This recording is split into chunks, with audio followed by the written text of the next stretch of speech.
What's up, party people? It's KeysDAN with RadioWhat.com, DJLittleRock.com, coming to you live and in living color from the Radio What studios. And this is my podcast, What Makes You Famous. It's an extension of the RadioWhat.com internet radio station that I've been running for quite some time. And if you need DJ services, where do I always send you? DJLittleRock.com. One more time. DJLittleRock.com. Check availability and get a free price quote, and maybe you could have me at your next event. You know I like to party with the people. The people need to be entertained. Are you not entertained? Let me entertain you. Make your next thing a big one. Speaking of entertainment, today on the program, I have Hagen Dane. Hagen Dane, musician out of Texas. Tejas, yes.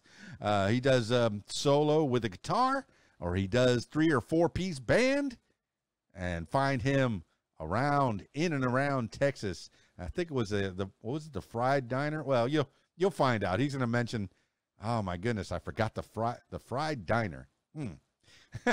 So stick around for that. You're going to get to know Hagen Dane in the next few minutes. This week's shows, I have one public show, my faithful Friday night gig at the Rab in Conway, Arkansas, the Video Dance Party Karaoke Jam. Yes, I said karaoke.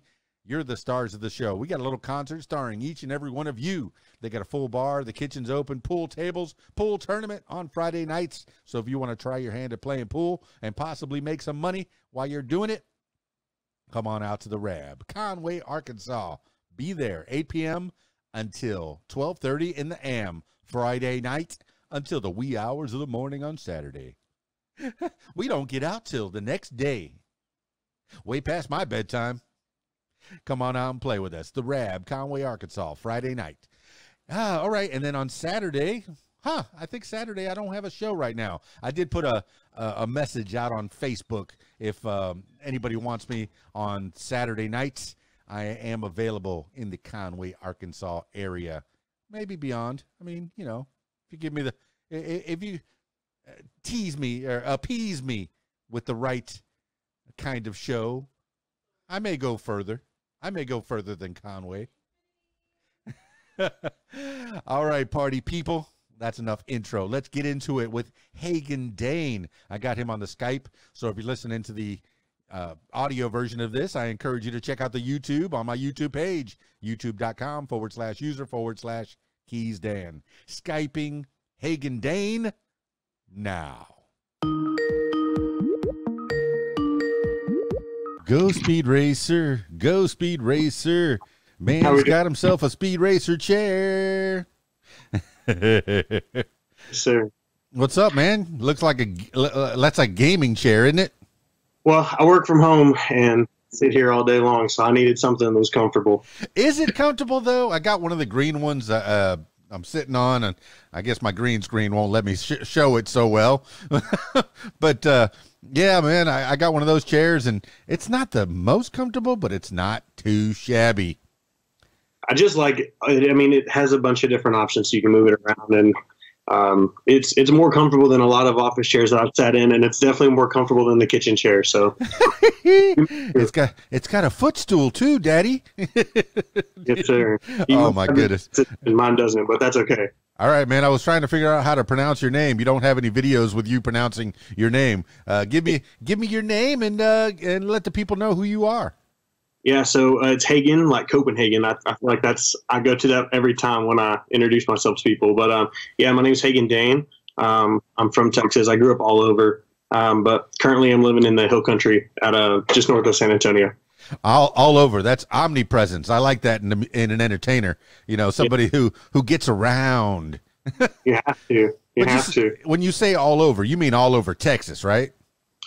So I grew up East Texas specifically, from Southeast Texas all the way up, and spent most of my time out of Longview. I actually went to university in Arkadelphia, Arkansas. Played football there for a little while, and then ended up transferring out too. But most all over East Texas. Hey, what university's in Arkadelphia? Well, there's 2, but I went to Henderson State for a little while. Which one? Henderson State University. Henderson. Okay, there's a Henderson in Conway, where I'm at. Okay. Yeah. Say, there's another university in Conway that was I think in our division maybe, but I don't know. Well, there's University of Central Arkansas, and then there's Baptist College. Yeah. Which one were you? I don't remember. It's been a minute. So you played a foosball, Hagen? Just a little bit, yes, sir. I actually played football and baseball in college. No kidding. And I mean, was that your aspiration? Was that your dream? Was it to be an athlete and go all the way to the pros? When I was little, if you'd asked me that, I would have told you absolutely. By the time I got to college, it was a means to an end to get the degree and to get home. So at that point, I knew I wasn't taking it where I wanted to. So I was like, let me figure out what I'm going to do with the rest of this. Well, that's a good man, taking advantage of all the gifts that you have been given or have put into use. Your body is an instrument. You've fine-tuned it, and somebody said, hey, we'll give you some money, and we'll send you to school. Is that what happened? A little bit of that, yes, sir. Make your mom and dad proud? I try to. I don't know if we'll see. That's to be determined, but.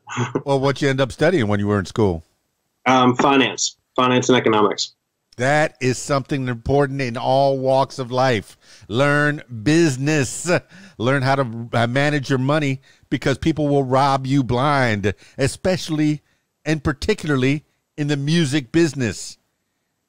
It's happened. Sir. It's a story. People don't realize it's even happening. I'm sorry. Say it again.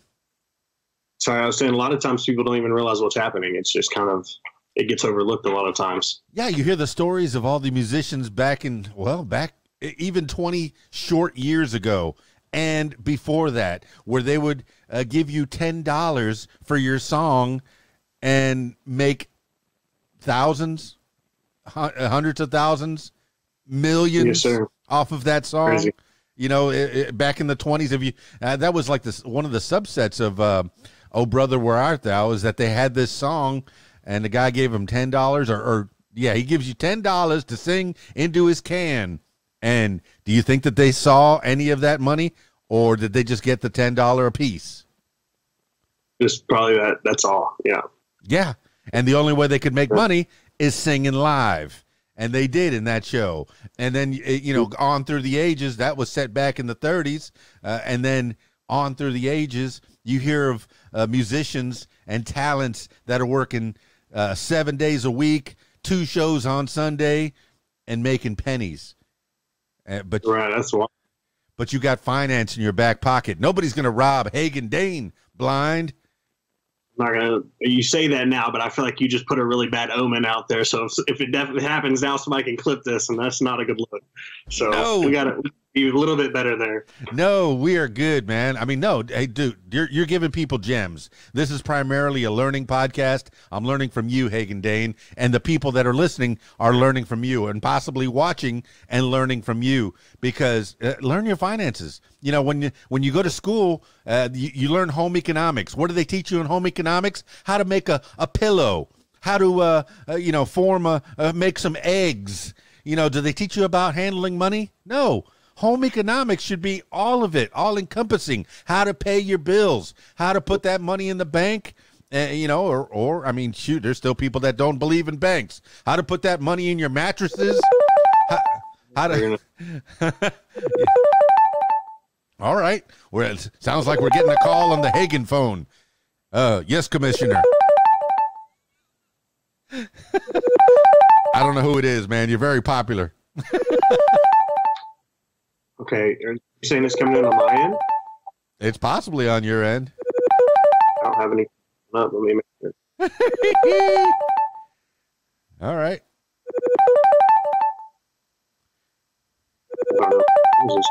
I'm so sorry. Who can it be now? I don't even have anything else open on my screens. All right. There we go. It's done. I'm not cutting anything. These are the little things that are interesting to the listener, or at least I think they are. These are little mishaps, little technical difficulties. Have you ever had any technical difficulties on stage or in the studio, Hagen Dane? Absolutely. So I waited probably 4 years before playing solo shows before I started a full band, like before I built my band. And the first 2 shows I played with my full band, I broke 1 string in the first show and 2 strings in the second show. And it was, I feel like everything that could have gone wrong around those 2 shows definitely went wrong. But it was a learning experience, and I feel like we still were able to put on some good shows, and we got good reaction and good feedback. So it ended up being a fun time, but I was stressing while we were going through it. All right, there's different levels of musicianry, different levels on this entertainment, this thing we call the entertainment business. When you're on the ground floor, just starting out a band, most of the time you don't have a guitar tech or even a second guitar. Right. Were you afforded either of those? Unfortunately, I was not. And I was blessed in the sense that my lead guitarist for both shows was able to cover, and the band was able to fill the space with the music and play around it. And I feel like that's definitely a credit to them. They are vastly more experienced than I am, and that is by design. So they're definitely leaning on their strengths. Well, my man Elvis Presley broke a string, and then he slung that guitar around his back and let the rest of the band take over while he just sang and jittered his hips. And I suspect that's you, Hagen Dane. I've seen your videos on your YouTube. Some of the videos are maybe a couple of months old, and some of them are a year old. So it's really a fledgling YouTube channel that I've found, and I want everybody to go ahead and find Hagen Dane Music on YouTube. But the ability that you have to grab a guitar, pop on the YouTube, get on your phone or on your laptop or whatever, and sing a song and entertain the people. Maybe entertain yourself more than you entertain the people, and put that content out there. It's a superpower, man, that you can, it's a very minimal amount of equipment that you need to put that content, put your face out to the world. And how often are you going to be doing that? Because it looks like, all right, yeah, like I said, about a year ago was the last time that you just picked up a guitar and sang The Hurricane by the Band of Heathens. Pretty good, by the way. That you have a Hagen Dane style, and I'm gonna leave it there because only Hagen Dane can have a Hagen Dane style. No, I appreciate that. So it started off like a year ago. I just did some like little rough edits of some of the originals that I worked on, that I've written in, as well as a couple of covers. And then it progressed a little bit, and you can definitely tell along the way it's not a professional setup at all. I didn't try to make everything seem like it was studio quality. It was literally recording off the iPhone, sitting on the couch, and just putting thoughts out there and seeing what the feedback was and the feel. And it's progressed. Now we've got some videos of the full band. We recently created a TikTok page, so we're doing that as well. And just now it's starting to pick up a little bit more. We're getting clips and videos. We've been playing a lot more live gigs and playing shows, so we've gotten a lot more content from those to post, and we've got some exciting stuff coming up that we're keeping kind of a little bit hidden away behind the scenes for right now. But within the next few months, we have some exciting announcements. Well, you kids and your TikTok, and man, I've been reluctant about really getting on TikTok and trying it out. Somebody made a video for the What Makes You Famous podcast, and I opened a TikTok, and I only joined TikTok because my brother is doing a news for thought podcast, or TikTok, which is like 3 minutes, and he talks about all the weapons that the armies are using. Mostly that's what it's been, in the war in Ukraine, the Russians and the Ukrainians, and all the weapons that are going in and out. And it kind of reminds me of the when we were kids, we talk about World War II and all the weapons that they used there, but it's kind of an extension of that. But that's the only reason that I joined TikTok. I follow one person, and I put out one video. Now tell me about, are you doing the dancing videos? Have you done the foot against the wall and then, put your hands, get in the handstand videos, or maybe take your bike and go off a ramp into an ocean? What kind of videos is Hagen Dane producing? It is a lot more tame than that. I wish my content was that extreme, but I had a knee surgery in college, and I don't think my body could handle trying to twerk on a wall or jump a bike off a ramp anymore. We're past those days. And no, like you said, I was super hesitant to get into it as well. To be honest, I'm not on TikTok very often. I don't use it as spend my time on a platform. But I've had so many people reach out to me, and just people, whether it was via social media or in person, that was saying like, "Hey, you're definitely missing out on this venue." A lot of people behind the scenes are saying you need to get content out there, and kind of it's difficult. I feel like a lot of times, especially from the singer-songwriter point of view, it's more about the music, and you focus on that a lot, and even perfecting the being on stage and performing and singing and all of that. So a lot of work goes into that. You don't think about wanting to just blast everything on social media, especially all the things that are not polished and that you haven't necessarily gotten like every little piece done the way you want it to be and sound the way you want it to sound. So yeah, it's definitely being vulnerable at the same time in that sense, just throwing it out and seeing what comes back. But it's fun and it's exciting and it's new. So until it becomes something different, we're rolling with it. Well, that is for sure, man. I found your SoundCloud, and those are songs from, now we're going 3 years ago. And the sound quality is not the same. Nope. Obviously the equipment, I was talking to a cat a couple of days, just last week, Travis Pickering, another guitarist, another singer songwriter. He has and this is by no means a commercial for Shure, even though I'm using a Shure mic right here, but he has the Shure MV88. It's about $250. But he plugs that into his iPhone before he does his guitar stuff, and the quality has been upgraded, tenfolds. So depending on, how much you can invest into your future, into your life, this thing that we call the entertainment business, man, if you make $1, 99 cents is going back into equipment, new guitars, new strings, new amps. Because things break, electronics break, phones break. People expect, buy an iPhone every time it comes out because that old iPhone is starting to slow down.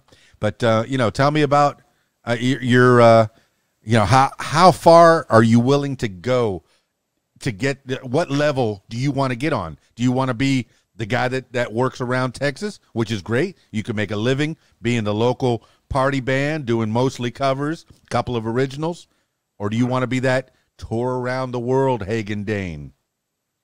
So a lot of thought, has gone into that question. I feel like that gets asked a lot, and I look at it in the sense of a lot of my heroes are guys that grew up in Texas and that played the Texas circuit and never left. And some of those guys, we could sit here and argue for hours that are better than anyone else that was on Nashville charts or anything like that, on it, international especially. So I could sit here and tell you, absolutely, I'd love to take it as far as it'll go. But at the end of the day, for me, it's really about the music. And I don't care if there's 5 people at the show or if there's, 10,000 people. It doesn't change that feeling for me. So if I never leave Texas and I just play around Texas, and I've got my own bucket list for like Texas places that I'm trying to knock off, and I've been blessed enough to go ahead and get a few off that list so far. But I'll chase that until the end, and then when we get to that point, we'll reassess and see kind of what the demand is and see where we go from there. But absolutely, I would love to travel and play and tour and do all of the fun, big stuff. So we'll see what the future holds. It's out of my hands at this point, I feel like. Yeah, Hagen Dane, you give the people what they want. If there's people in Japan or South America or somewhere in the Middle East or in England or Iceland or even the North Pole or the South Pole, and they say, hey, I heard this Hagen Dane. Here's a big bag of money. Here's all your expenses. Here's some food, room and board. Cool. Please come and bring your band, because we got a big bag of money for them, and enough for them to make it worth their while. I mean, because yes, you make the music for the love of it, but ultimately you'd like to make a living making this music, and this is the goal. And you learned how to play guitar. Let me know when you learned how to play guitar, and you've taken the time to perfect this craft. And take it on the road if people ask you to be there. But when did you first pick up your guitar? I guess I'm asking the standard interview questions. Beep. It's okay. I appreciate the softballs. No, it's so I bought myself my first guitar when I was 15. My older brother had one, and he never played it, and I don't even know what happened to it. I wish I still had it. And so because of that, my parent, when I told, I was like, hey, can I have a guitar? They're like, no, you're not going to do it either. Like, it's going to sit in the corner. So I ended up having to buy it myself. And man, it sat for probably 2-3 years. I'm not going to lie. I didn't touch it. Maybe once every other month or something, I would try to pick it up, and I just left it. And then, over time, I feel like I just kind of drifted back to it, Well, let me hold you there, little baby Hagen Dane. Did you save up your allowance money, or did you go get that lawn job to go buy this guitar? And what you get? So it was Christmas money. It was money that I got. No, I'm sorry. It was my birthday money for my 15th birthday that I used. I don't know if you remember them or if they have them where you're at in Arkansas, but they used to have these music stores called Hastings Music Supply. We had one.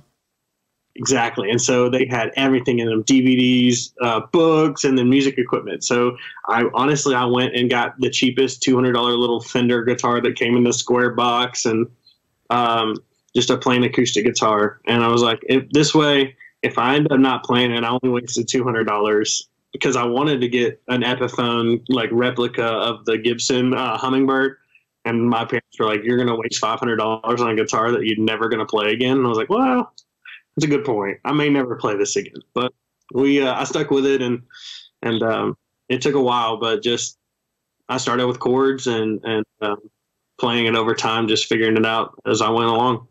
Well, I mean, Hastings was a great store. It's no longer in business. It went the way of Blockbuster. I think there's only one Blockbuster left. I don't know if there's any Hastings left. But, that used to be a store where you can walk in and man, everything entertainment was at your fingertips, from video games to records, actual LPs, vinyl was in there. They had re-releases and such. I mean, it was a nice store, but unfortunately they got it in over their heads, and it's hard, man. Everything's online now. There's a guy that just opened up an event center. It's scary to open up a brick and mortar. I've thought over the years, hey, maybe I'll open up an event center to where people can come to me instead of me going to them. Imagine, you can open up your own Gillies, bar where, it's Hagen Dane's house of Yeehaw, and Hagen Dane plays every Thursday night and sometimes on Saturday nights. You can come see Hagen Dane. And then on Friday nights, we got special guests, right? I mean, isn't that the ultimate goal? I mean, as a mobile DJ, I don't play any instruments, but I would love to have an event center to where, I have people come and do their weddings and parties and play music for them and have them all happy, but have you ever thought about opening up your own place? So there's quite a few people in the country that have done that are musicians, and they open up venues and they're very successful at it and they become popular venues. I don't think I'm at a point in my life where that is a commitment that I want to undertake. I feel like I'm enjoying kind of where I'm at in life. I want to be able to go and travel and take things on the road. And I enjoy I love living in this part of Texas. It's absolutely beautiful here. But I do like being able to leave and go do things in other places and play the shows out there and reach a little bit more broad of an audience. Well, you say you're in the east part of Texas? I live in the hill country now, just north of San Antonio, between San Antonio and Austin. That's right in the middle then. Well, south, yes, sir. South Central. South Central. Okay. Yeah, because Texas is huge. Okay. When I myself did a cross country tour where I took I-10 all the way across, and the hardest part was going across Texas, man. It took me 2 days. I stopped in the middle and did a party. In fact, I stopped not just, before I got to the middle, And then, but just after I got out of the middle, you know, it was, I did 2 parties in Texas, and it took a long time. It was like 9 hours to drive across Texas. Yeah. People don't realize it's huge. It took me 18 going from Longview, Texas. I had to go to New Mexico, going out through El Paso. So it took me 18 to go from 30 minutes off the border all the way to the other border. So that's fantastic. So you've done a little bit of touring. Now, was that you on your own? Was that you packing up with a guitar, or did you take a band, or was that a tour, or was that business or personal? Right. So I haven't done, so all the distance I've traveled as far as music wise has been with the full band, or at least like a 3-piece, the smaller version of the full band. A lot of the stuff I play around this area will be full band, but I'll do acoustic stuff here and there. For the first 4 years, I was pretty much exclusively around this area, playing acoustic gigs, just, you know, cutting my teeth and getting my feet wet in the industry and making connections at the venues. So doing all that. And then now I'm starting to travel more. We're starting to hit some of the different places in Texas. And then I think this next year we're going to maybe hit a couple places outside of Texas, do some music festivals and some fun events. So, well, as you're talking through your stories, I want you to give shout outs to the places that have given you the breaks that you deserve. I mean, you give shout outs to people that have helped you along the way, give shout outs to the places that have helped you along the way. If there's any managers or event coordinators there, you know, I love, you know, if people have those ideas, those places to go, maybe they'll follow in the footsteps of Hagen Dane, and you'll be the light that leads the way, man. You know, as it were. Hey, when you say it like that, it sounds so glamorous, but I would be lying if I told you that anything other than I'm following in everyone else's footsteps. We, you know, talking about those Texas guys that I grew up loving, and just playing some, like, figuring out all the little small places they played. Like, I'll say this to answer your question before I jump into that. Like, the first place I ever played was actually at a country club in Nebraska. I did my last 3 years of college in the middle of Nebraska, in a town called Hastings, funny enough.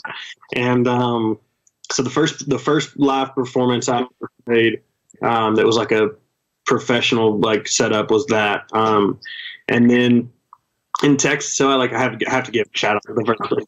That's cool. But then no, in Texas, I've played several different places that were notable for me. There's a venue here in New Braunfels, Texas, that's called Fry Country Store, and I feel like if you're in the Hill Country, you've heard of it at least. It's notoriously well known for a lot of different things. They have incredible food and all that, but it's for a long time, it was an underground kind of place for live music. They have live music 6 nights a week, and they're only open six nights a week. So, but they have huge bands that come through there and acts. And I've been lucky enough to see and witness some incredible performances there that have definitely, you know, inspired me, and a little bit of how I take from that and to apply it to my own shows. But then was blessed to play there as well, and to, you know, follow along some of the cool big names. And I've opened for some cool people there, and recently have stepped into playing my own full band shows there as well. So that one's pretty exciting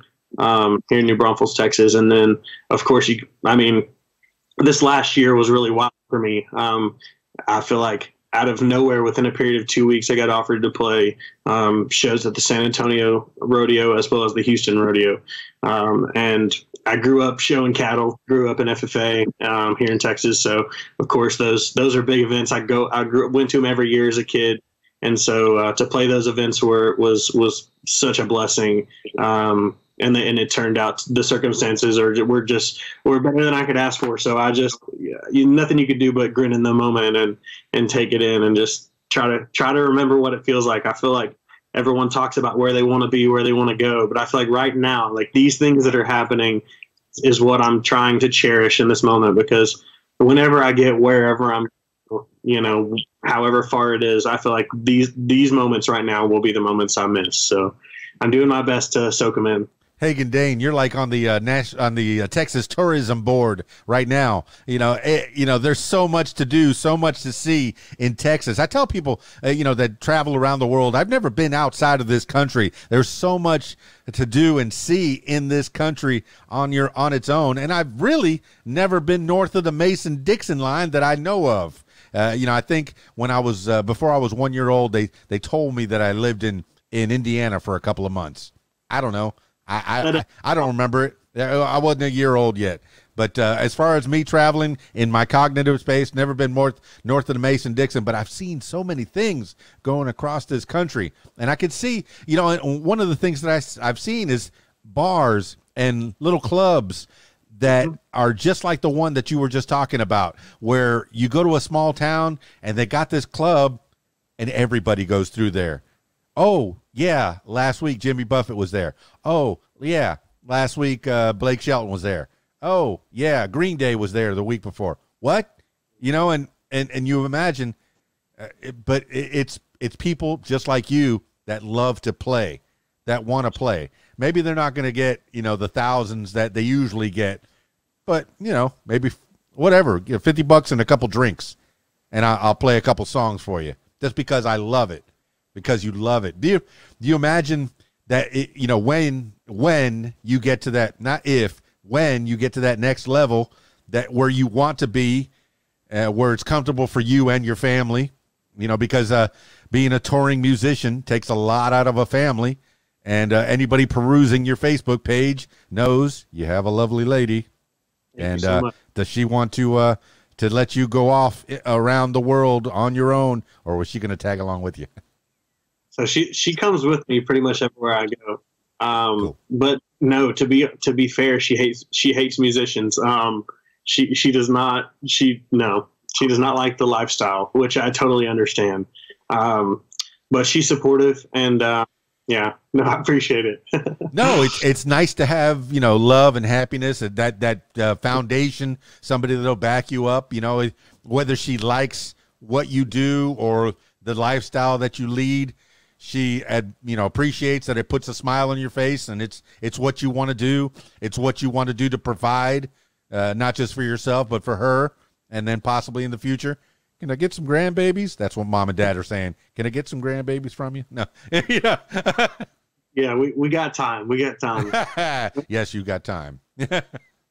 No, but I'm glad that she has the ability to go with you.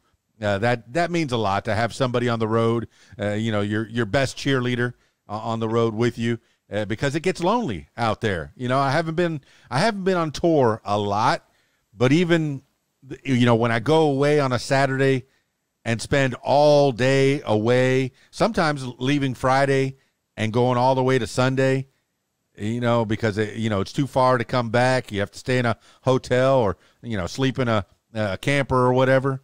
Right. To come back, it gets lonely out there. Have you ever had that where you're away for a couple days and you're like, I'm getting homesick? Yeah, a little bit. So I've only had a few trips so far where we've had overnighters for the weekend. One of them was for the rodeo in Houston. She was able to come for that trip, so that was fun. So we didn't have to worry about it there. But we made a trip out to East Texas. And I think that one was like a 2-day trip, but, yeah, it's a lot more fun when she's able to come, and I feel like it's fun for me because she can experience it with me, and I don't have to tell her like, oh, this stuff happened, or this, venue was cool, or like she can see it with me, and I feel like it's more of a shared experience. So we can live in that together. So that's always fun. Well, tell me about Texas Rodeo. I'm from South Florida. I went to high school in Davie, Florida, at Western High School. Western High School football rules. Okay, I went to Western High School in Davie, Florida, and you wouldn't know it. There is a Davie Rodeo, and it's pretty big time in the Fort Lauderdale area. In the South Florida, Fort Lauderdale area. When people think about rodeo, they go, "Oh, we go to Davie," and it's a pretty big deal. But I suspect that the rodeo in Texas is quite a bit bigger. How many screaming fans are there? And tell me, you were active in the FFA, and what did you do as you were growing up with the rodeos? So, growing up, I showed cattle. My older brother did. My dad was an ag teacher, was an ag extension agent for a long time. So we showed Charolais cattle, which are the solid white ones. They are absolutely beautiful, and they are like puppy dogs. But Well, what does that mean? What does that mean? Showing cattle? So it's. Are you raising them? It's a little hard to explain. Basically, the cattle are bred, and you to have certain aesthetics, and then you feed them, you groom their hair, you give them living conditions to improve these things, and then you take them to shows. So you walk them into a big arena, and you have judges that judge the quality of that animal, and there's different aspects that they look for to choose and like rank the animals, and then there's obviously a lot of prizes involved and stuff like that. But it's a good way to keep the kids in something that's good for them, at least, and teaches a lot of cool values, and it's a great organization. Well, I mean, that's the beginning of Goodbye Earl before everything went sour. Was it Marianne and Wanda were the best of friends, both active in the FFA? Yes, sir. But FFA's what is it? It's the Future Farmers of America. Future Farmers of America. Yeah. The FFA is an important thing, not just for this country, but for the whole wide world. Farmers, feed us. Hello. Yes, Anybody home? The farmers are the ones feeding us. So don't make it hard on them, and okay. Well, I mean, did you get into any of the farming aspect of it, or was it all, did you do any roping and riding and all that kind of stuff, or was it showing, grooming and showing? Yeah. So for me, it was mostly grooming and showing. We didn't have horses growing up on our little farm that we had. So there was nothing that we did with horses or anything like that. I wish we had. That would have been a lot more fun. I had a lot of friends that had them, but we didn't. So, but yeah. And then on your rodeo question, I feel like it depends. The rodeo depends on which rodeo you're talking about. There's a few throughout the year that are massive. And when I say massive, I mean like a 2-week-long event, and every single night for 14 days, there's 80 to 100,000 people at the venue. Wow. Pretty much all. Probably more if you count like all the people that are like, so the Houston Rodeo, for example, seats I think 70,000 people, and this past year I think every single show sold out. So you have 70,000 people in the stadium, plus the entire rest of the fairgrounds is also full of people, and it's not a small like area. It's huge. So I would say easily 100,000 people per night for 2 weeks, and we have probably at least four of those a year. That's NASCAR level attendance, man. I lived in Miami, next to the Homestead Miami Speedway, 70,000 people, screaming fans in those stands. And okay. And you said you've played music at those events? Yes, sir. How does that feel? It's hard to explain, honestly. So it wasn't supposed to, okay. I feel like I need to clarify a little bit because it sounds a little unrealistic for what actually happened. So there's a location in the Houston Rodeo specifically. There's a location that's pretty well known. It's called the Houston Wine Garden, and it's a large area right in the middle of the fairgrounds, and it touches basically every part. And it's right next to, like, the entrance of it is right next to the stadium where everything happens, the actual rodeo, all the concerts. So the day we played, it was a Saturday, and it just so happened to be a matinee rodeo. So the rodeo started at like 1 o'clock, and then Brad Paisley was the main act that night. He came on at 2:30. So his show ended at 6, and it was at the exact same time that my set started in the beer garden right at the entrance to the rodeo. I get it. Probably 60,000 people coming out of the stadium on the outside stairs and in the street and in the beer garden. And the videos from that were absolutely cool. I mean, it's just a sea of people just moving, and you can see everybody kind of enjoying it. And so it was a cool experience. But I think when it happened, I kind of blacked out. I just was thinking, don't screw this song up. And it was an original song too. It was one of my originals. So I felt like it was a cool moment that God placed me in, and I was grateful for it. But it's definitely one of the highlights for sure. Oh, I suspect so. 60,000 screaming fans just walking on by you, and possibly, you know, you're picking up fans along the way as they're doing this gigantic conga line in front of you. You know, walking back to their cars and then stopping, going, "Huh, who that? Oh, Hagen Dane. That's who that is. Oh, how do I find out more about Hagen Dane? Okay, I mean, it's cool, man. How did you get that gig? It just by luck, happenstance, through meeting people. It was actually not at a show or anything that I was playing. I was at someone else's show, believe it or not, at Fry Country Store, of all places. I feel like it all revolves. It all comes back. And there was somebody that was supposed to play the Houston Rodeo that unfortunately had to take themselves out of that position. And so they had a spot to fill last minute. I think we had like a 2-week notice to play the Houston Rodeo. And I was like, at the time I was thinking to myself, well, I wasn't ready to play the San Antonio Rodeo, which came in almost the exact same situation where it was like a week before the San Antonio Rodeo. And so I was like, I wasn't ready for that one, but we made it and it sounded good. I'm not ready for this, but we're not turning this opportunity down because I don't know if I'm ever going to get it again. So we took it, and it was such a blast, and it ended up being a stepping stone to some more contacts around that area as well. So it was such a good. Some people would have had that opportunity thrown at them, and then they would have soiled themselves. Then they would have regrouped, gone off and practiced for a couple of weeks, and then attempted to do the show. Hagen Dane, man, that's lofty. That's lofty goals, and it's good that you did it. You know, it sounds like it was a good experience. It sounds like maybe you made a couple of fans. You sang and played in front of a bunch of people. How many in the band on that one? So we took a 3-piece. We didn't have a drummer with us, but we had everybody else. What's a 3-piece for you guys? A 3-piece for us is myself. I play rhythm acoustic guitar and seedling vocals. Then I have a lead guitarist and a bass player for a 3-piece. Well, who they? Give the shout outs. For sure. So my main lead guitarist is Tyson Boers out of Canyon Lake, Texas. He's been in the industry for many, many years, and I've so just grateful and thankful that he took pity on me and was like, sure, I'll help you start a band. So first and foremost, got to shout him out. And then my second lead guitarist who fills in a lot for me, his name is Benny Cortez. He's out of Houston, and he's a sweetheart of a guy, and it just absolutely kills it on stage.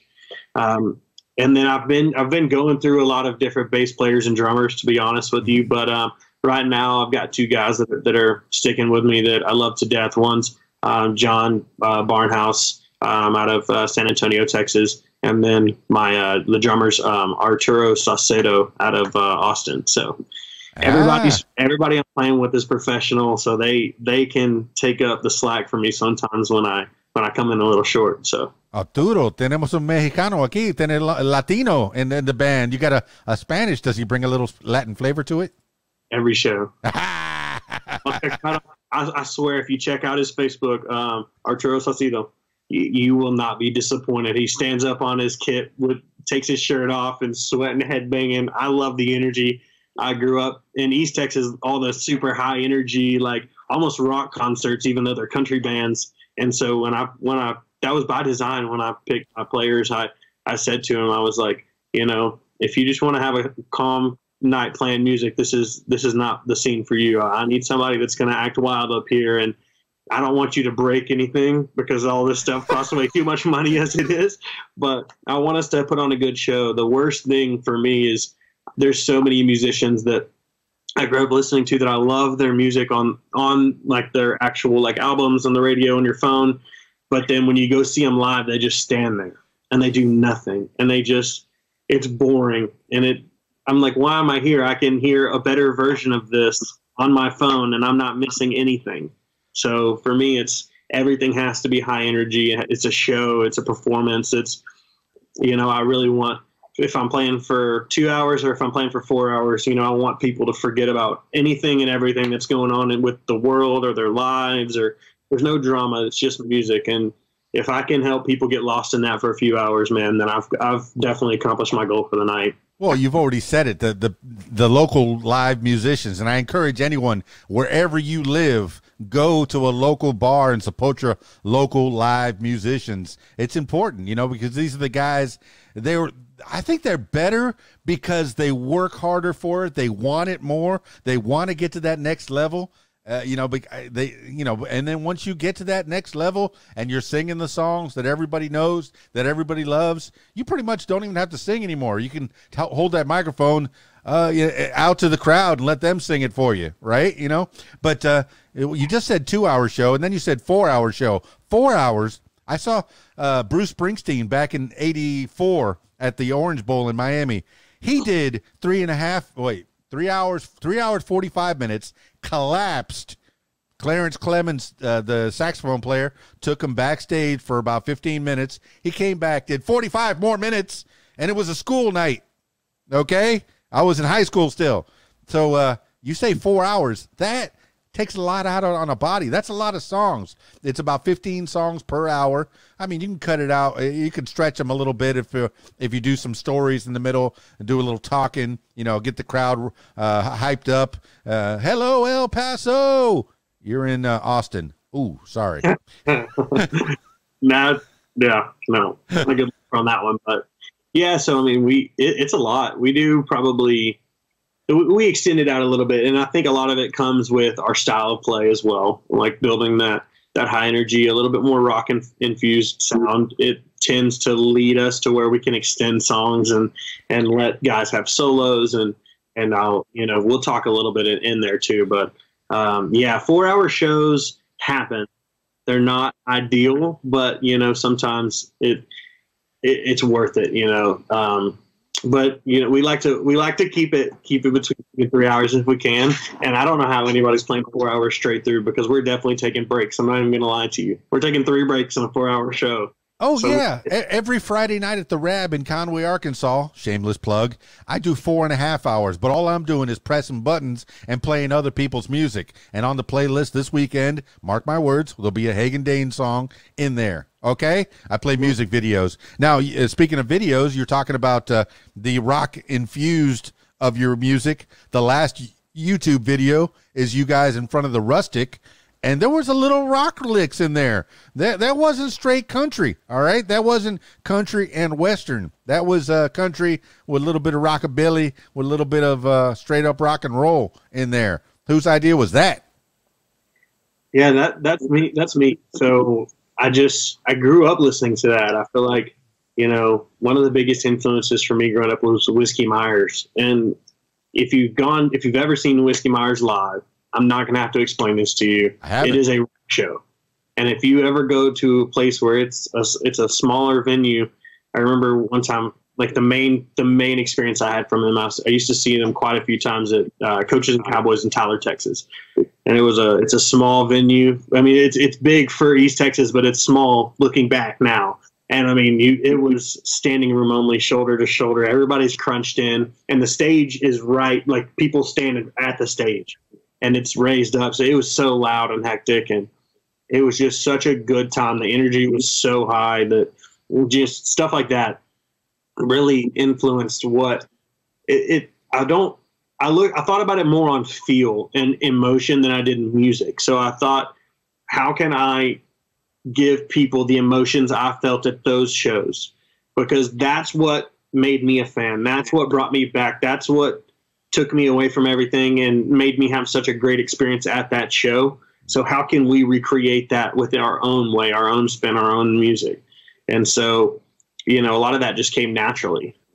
Man, I love those little clubs, and they're not, you know, tiny, but they only, you know, maybe 500, and if you push it, maybe 1,000. If you stuff them in there like sardines. I think we have the Rev Room down in Little Rock, and then TC's in Conway, Arkansas. Used to be called the Grand Ole Opry West, and you know, it used to be pretty famous, you know, but now this guy TC bought it, and there's live music there every night, whether it's a single guy with an acoustic guitar or a bucket or a theremin or whatever he's playing, or on Saturday night, there'll be a whole band, and then Sundays they have a jam, a blues jam, or you know, people from different bands get together, and it's the guitarist from that band and the singer from that band, the drummer from that band. Do you have anything like that? How's the music community in your part of the country, of your part of Texas? Do you all get along, or do you all cut each other's throats and, you know, leave them to curb? No, it's very friendly down here. I'll say this, it blew my mind. I didn't know what it was like until after I got here. There's a lot of people, I'm sure you've heard that a lot of people are upset with Nashville. They don't like what the sounds and the music coming out of Nashville. Mm-hmm. At least in Texas, you hear that a lot. Mm-hmm.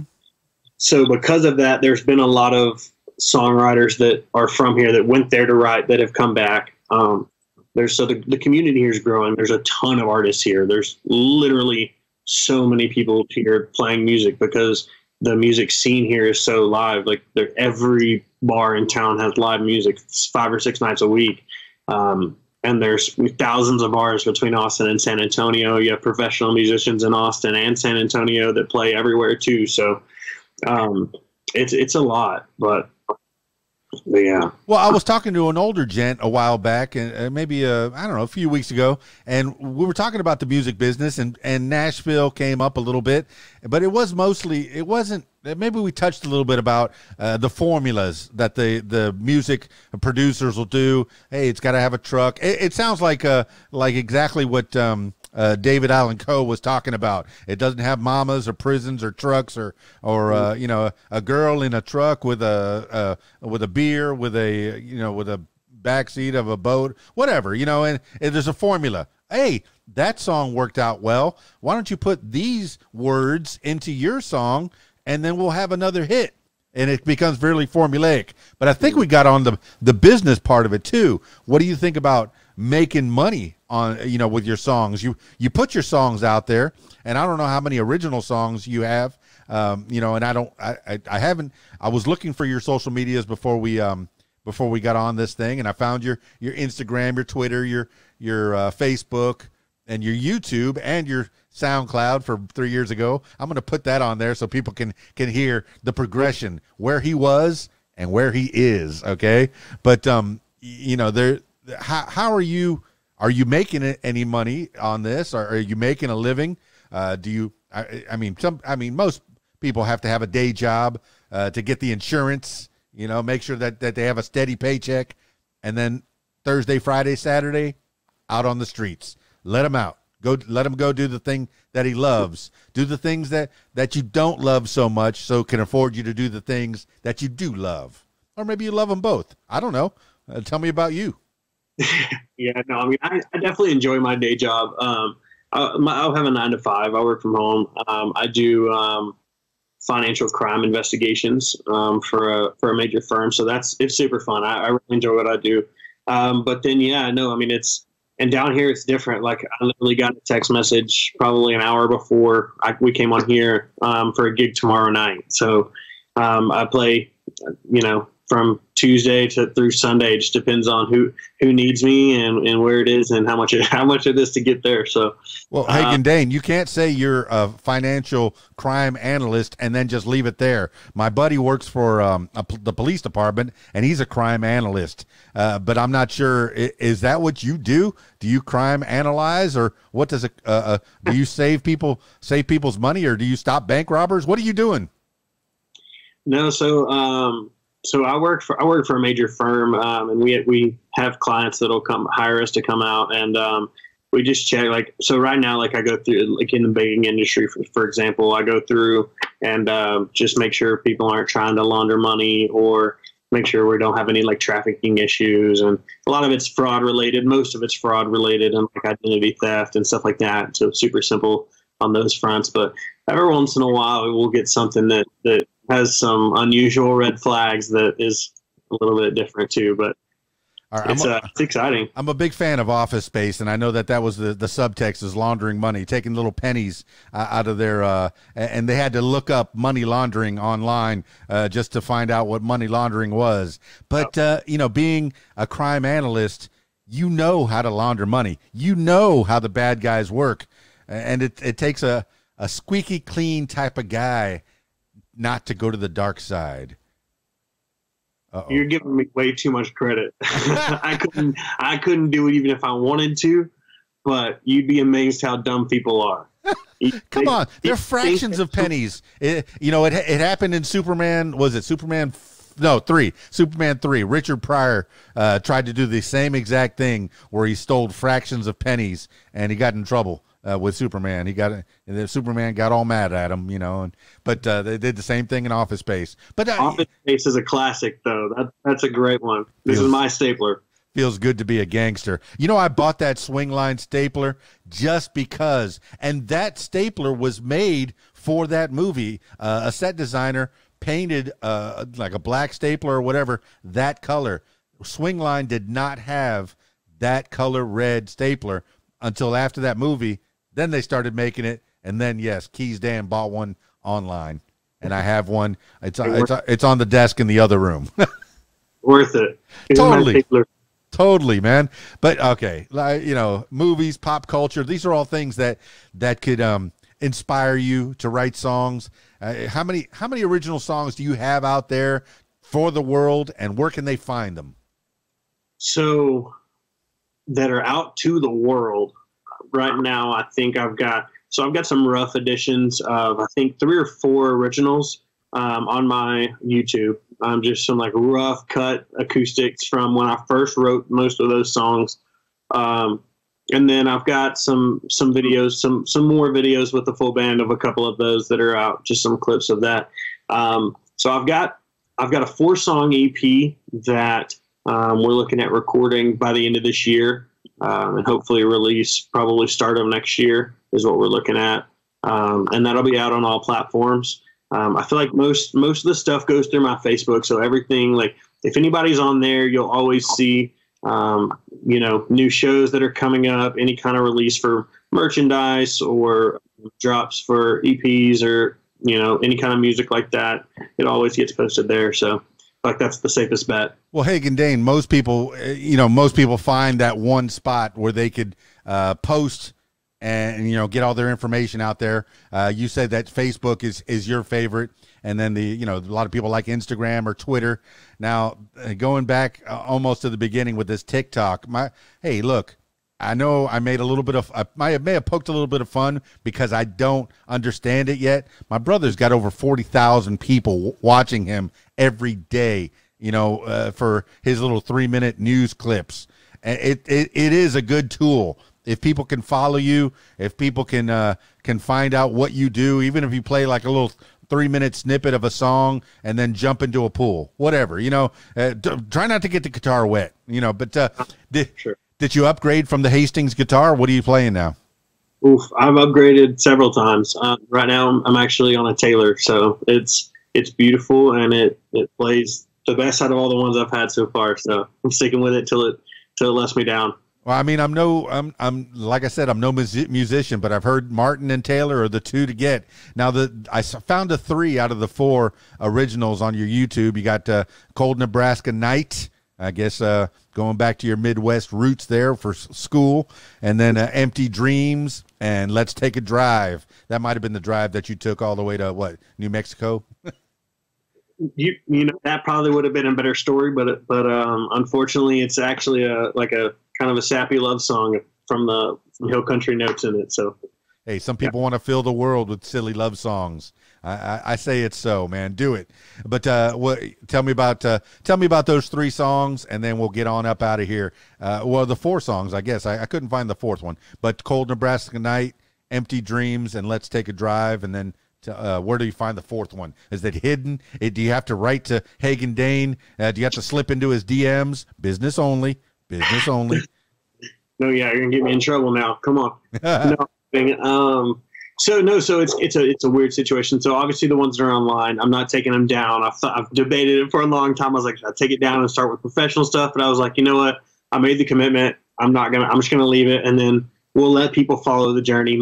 Maybe somebody along the way will enjoy being able to see that. And if nothing else, for my own personal sake, it'll be nice to be able to look back through. But no, I feel like so with the 4 songs that are going to be on the EP, Cold Nebraska Nights is going to be my debut single. And I'll give you a quick little story. Towards the end of my college in Nebraska, right before I came home, I actually met a girl that lives here in the Hill Country, and we started talking, and I felt like a lot of people have been, for whatever reason, been in long distance relationships and could understand, the want to be together even when you can't be. And unfortunately, the winters in Nebraska, if you have never been up there, are extremely cold. And I'll tell you what, when you're by yourself, it feels twice as cold. So whether that's emotionally or physically. So that was the inspiration behind that song. And that's going to be my debut single. The other 3 songs that are on the album, actually, they're not anywhere online yet. I have some stuff that we're holding behind the scenes. And if you've come to live shows, then you've probably heard almost all of them anyways, because we play them at all the live shows pretty much. But I've got a murder ballad that I'm obsessed with, titled Galveston. I've always been fascinated with storytellers and songwriters that could take me on a journey. And I've always particularly thought it was really cool how some of them were good enough that they could tell us how they thought about killing somebody and we didn't seem to mind. So I thought, I wonder if I'm good enough to tell that story. So I came up with a cool premise, and the story, I mean, it's a big loop, but if you can follow along with it, it'll tear your heart apart. But and then I've got some 2 others. So one of them is kind of a story of my life. It starts with telling a little bit about where I grew up in East Texas, in a town just outside of Lufkin, and then it cuts to a little bit about Nebraska as well, and then the chorus just kind of sums up, a little bit about myself, what I do in times of turmoil or times of doubt or questioning. I just pray. Wherever I'm at, that's the best thing for me. That's what's worked for me, is just take my problems to God and get them off my hands, because I can't do anything about them anyways at that point. So. That was the inspiration behind that one. That song's called Lead Me Home. That's going to be on the EP. And the 4th song that I'm super, super excited about is called The Wolf Cries. And it was my first co-write that I've ever done. I actually co-wrote this song with 2 writers out of Nashville. Was absolutely blessed to be able to connect with those 2 young ladies, and they are extremely talented writers and musicians themselves. Who are they? So I'm gonna butcher this. I don't say her last name. Okay, Sarah Marsalek, and I don't even know if that's her last name for music. It's Revolution Remastered. There's these 2 girls, and then the other one is Michelle something. Michelle Lee. Yeah, maybe. I had Sarah on the podcast. Let's see, she calls herself Sarah Ashley, but she still puts the last name on there too. But then Michelle, I'm gonna have her on the podcast probably in the next week or 2. But yeah, nice 2 nice young ladies that are very talented, great songwriters, great singers. I'd love to see them on stage with you at some point. You could do a show. That'd be a nice collaboration to have the nice male sounds with the female sounds. It would give the people a whole lot to listen to. Well, I'll tell you, if you guys want to follow along on the social media, when we go to Nashville to record the EP, we're going to be doing some shows out there, playing at different places, and just getting a little bit of exposure to Nashville from the performance perspective as well as the studio. So you guys follow along on socials, and we'll post about it and let you know where we're popping up, and you might be able to see all 3 of us. But I tell you what, for you, Dan, when you talk to Michelle, it's Michelle Aspen, by the way. Yes. Yeah. Ask her about Horses Roam. Horses Roam.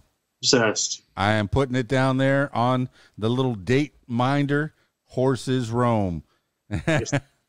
Fantastic, man. And, I love that, you're in Texas, they're in Nashville, the music community. I was asking, is it tight?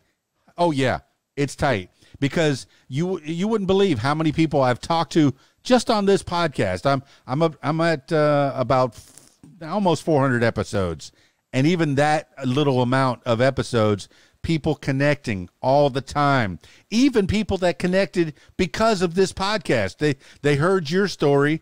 You know, who knows, down the line, somebody hears Hagen Dane's story and they go, huh, I want to work with that young man. I just watched his video. I just heard his SoundCloud from 3 years ago. I think it was great. No, I swear. I'm putting it out there. I'm leaving it out there. No, it's great that you're doing that progression, because even this podcast, you know, in the beginning, it was terrible. Okay, even though I've been a broadcaster since 1986, way back in the 1900s. Okay, but I really only started this podcast maybe 3-4 years ago.